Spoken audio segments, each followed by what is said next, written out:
What is up, everyone? JD here. Hope you're doing well today. Got an exciting review for you today. We're going to be looking at the budget Nesstreet from Kansept Knives. Let's get into it.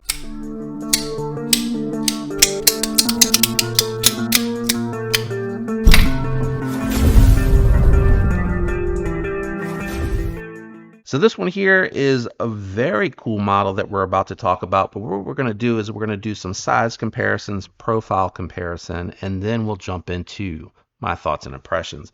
I thought it'd be really interesting to take a look at a couple of very competitive budget knives, looking at the Vosteed Raccoon and the Best Tech Man Good Boy. As you can see here, the Nesstreet falls directly in between these two, so it is what I would refer to as the medium full size, because I think the Vosteed, wow, is a medium knife for sure. Let's check out the comparison on a profile perspective, because I think it is in line with the Raccoon as far as thickness, so pretty standard for what you see in the industry. And then you have the Good Boy here from Best Tech Man that is going to be a little bit thinner of a profile. Very comparable though. The Vosteed and the Good Boy are just over 50 bucks.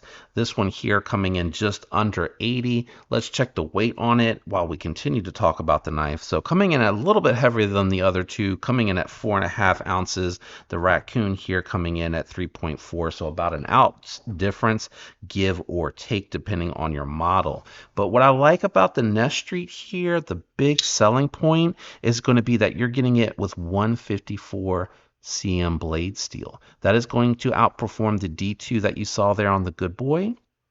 And it is definitely going to outperform the 14C28N. The build quality on this is really well done. The construction's nice. The tolerances are tight. No lock rock, no side-to-side blade play. Very useful blade shape here. You still have a nice sheep footy blade that is going to give you that tip for puncturing. Nice thin slicey blade here on the edge. Came with a very nice factory edge from Kansept. This is coming via the lefty pass around group, so I know Kevin had it before me, so I'm first in line. But you can see here, man, just what a nice edge from Kansept. That is seriously impressive. It's going to be slicey out the box, and that 154 cm, that is going to hold a seriously long edge, and it's going to be super easy to maintain. You can strop that factory edge if it's a good enough edge angle for you, or you can easily take that to a guided system and put your own edge on it. It's going to work great. Ergonomically, I really like this one. I do hang off the back a little bit, and that rounding there is slightly uncomfortable, but overall it's very impressive. If you have medium to large hands, this is going to work great. The pocket clip does stick up a little bit here. You have the screws that sit on top of the pocket clip down underneath. It does fold over and it sits on top of the scales. I think for the money you can put some nested screws, sort of like what you see going on with the Raccoon here, and clean it up a little bit. And I also think that you can inset that, especially since you didn't want to make this lefty friendly. I think that at this price point should probably be the standard. The pocket clip though works really good. Goes in and out of the pocket nicely. The pocket clip itself I think would be extremely comfortable if you could kind of nest it in there a little bit and get it to sit down just a little bit more. For me, it's just slightly poking into the hand, but nothing awful at all. I can't really choke up in any kind of comfortable way. If I tried to, I'd end up over top of the blade in order to be able to get like that middle finger into that choil. So for me, it's not really built for that unless you're doing some detailed work. You could probably get out there, but for pinch gripping, it works really well. Middle finger lands here, index finger out there, thumb for the control. And for me, with the larger hands, the thumb works just fine because that thumb's going to kind of keep it from coming into that forward choil, and it's going to work really well. Thumb studs on here are awesome. The access to the lock bar is good. It's a little tight, but it's not awful. Like I said, just good access, great action. It feels solid. I like this one a lot. For 80 bucks, 154 cm, I think this is very competitive. I like the Nesstreet design. I would probably say that if you like something like this, the Kaiser Sheepdog is good. The Kaiser Roach is good.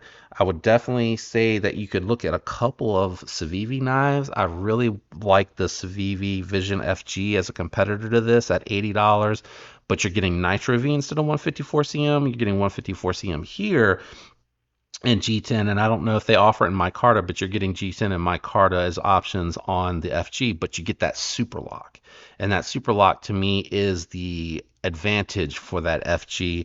The Nitro V on mine has performed well, but I've heard other reviewers say that their edge did not hold up as well, and I can tell you that the 154 cm 100% will outperform as far as edge retention against the 14C28N Nitro V knives that are out there. It won't outperform the D2 steel as far as edge retention. Your edge retention is just going to be stupid long on these knives here. I mean, I wish I could show you the box that I broke down with my personal version of the Good Boy. It still had a sharp edge. I mean, it was tearing through the paper, but it took down a lot of cardboard for it to get to that point, and it stropped right up. Great model. I think some G Mascus and some micarta on this would be really cool. I think it would really step it up a little bit. You know, I wish it was a little bit larger, and I do wish the pocket clip was recessed, but really that's about it. Everything on this, you know, lock up, lock bar disengagement, everything else on this is solid. And again, for a knife at that price point, they're focusing on the steel, right? The steel is where they're spending the money, and I would say that's probably what should be the most important thing when it comes to a pocket knife. But I really like this design, and again, medium to large hands will not have some of the points that I've pointed out as far as those issues. Pretty cool model. What do you think about the Nesstreet? Do you like this one? Do they have other variants out there that you're more interested in than this one? Because I didn't really get to take a look to see if they have any micarta variants. I think those would look really good, and I feel like Kansept does a good job on their micarta too. Shout out to everyone out there that leaves the likes, the comments, that is subscribed. I love you guys. Thank you for supporting the channel. I hope you have a fantastic week. See you Wednesday. Until next time, peace.